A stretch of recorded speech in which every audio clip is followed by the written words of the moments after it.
Hey guys, it's 681 Shadow, and welcome to another video on Genshin Impact. And today, I'm going to be just talking to you guys, just having a little discussion about why I believe the Lantern Rite event that we're having has probably been the best event that's come to Genshin Impact so far. So, I'll just have some Theater Mechanicus gameplay going on. Y'all can, put this video in a different tab while you're doing all this stuff, because it's just going to be me talking for the entire thing. But, yeah, I just have a few things to go over because this event has honestly been very fun, and like it's really just given me something to do every day, which is pretty good. Like, well, every day during like most of it. Eventually, once you get to the end, you finished everything, and then there's not really anything else to do. But for the way it is right now, or the way it was for at least the first like week and a half, 2 weeks of the event. Actually, no, even more than that. Yeah, I've been doing stuff in Genshin ever since like 1.3 dropped. So. For one, it's been really good content-wise. A lot of things to do. Even before the event started, but once the event started, we had the daily requests. Every couple days, they're adding a new difficulty for Theater Mechanicus, which I'll get to. I love Theater Mechanicus, by the way. It's really fun, but I'll get to that in a little bit.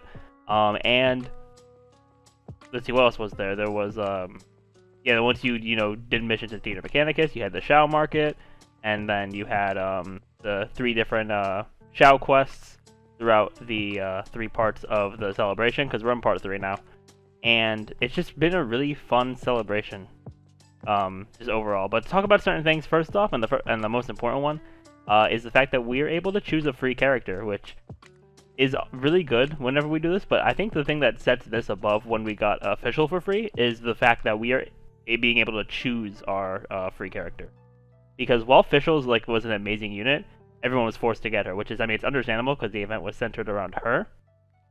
But allowing players to choose out of a pool of characters, I think, generally is a little better, because they're able to cater their choice towards what they have on their account. And like for me, for example, I'm not going to be picking my character until I do my summons for Staff of Homa, because I might get some random 4-star characters, and who knows if I pull, one of the 2 characters I don't have, which are both on the Stand By Me thing, which I made a video on which characters to go for, so be sure to go check that out. I'll leave it in the card up on the top right of the video. But yeah, being able to choose between characters I think is really nice, so that's definitely a good first step as well. Then secondly, I really like, as I said before, I really like Theater Mechanicus. I think it was a really great addition for Genshin Impact, because Genshin gameplay, especially for the other events, it's just been pretty much like, oh, defeat these monsters here, or do this thing that's similar to Genshin Impact gameplay. Which, the gameplay of the game isn't an issue. The gameplay is really nice, but I feel like it's always good to spice it up a little bit, and that's what Theater Mechanicus really did, I think, because instead of you being able to physically harm the monsters, you have to use your elemental reactions. Which elemental reactions, by the way, I'm gonna look right in the camera, but elemental reactions are very important in this game, and I think Theater Mechanicus did a good job at teaching and maybe forcing people to look more at elemental reactions, because they could actually mean so much. And yeah, I really enjoy the game mode, just because it's well, for one, I've always enjoyed tower defense games. They've just been super fun to me.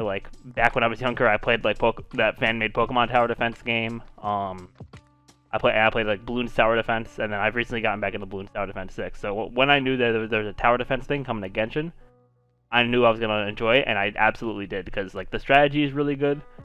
I think it's very enjoyable, and even if you don't enjoy it, right, and you don't want to do it alone, you have co-op. You're able to co-op it with someone else.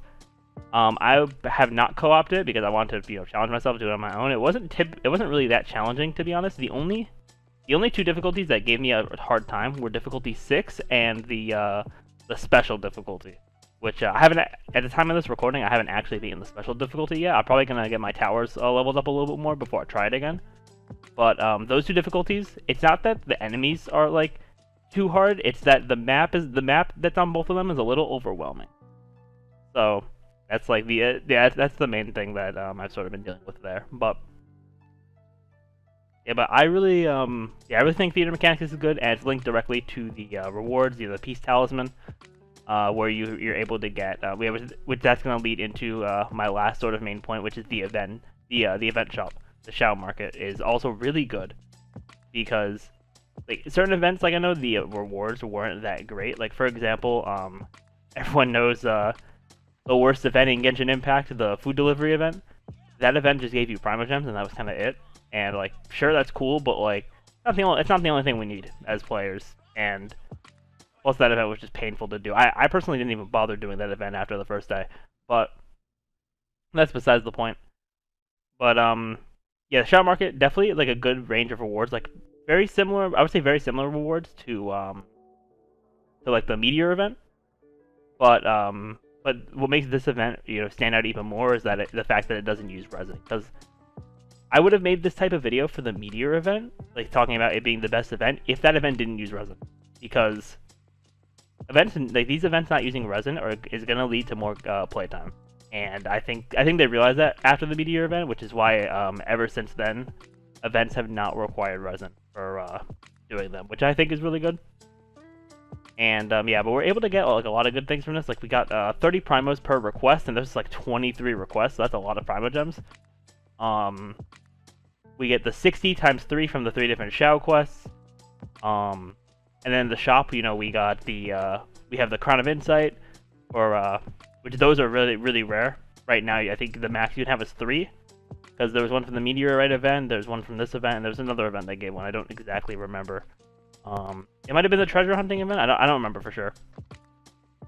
Either treasure hunting or Chalk Prince and the Dragon. But yeah, there's the crown. There's weapon. There's like weapon XP, character XP.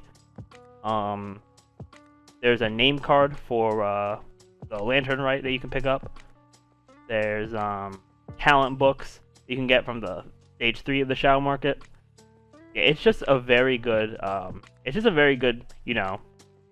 of rewards you're able to get from the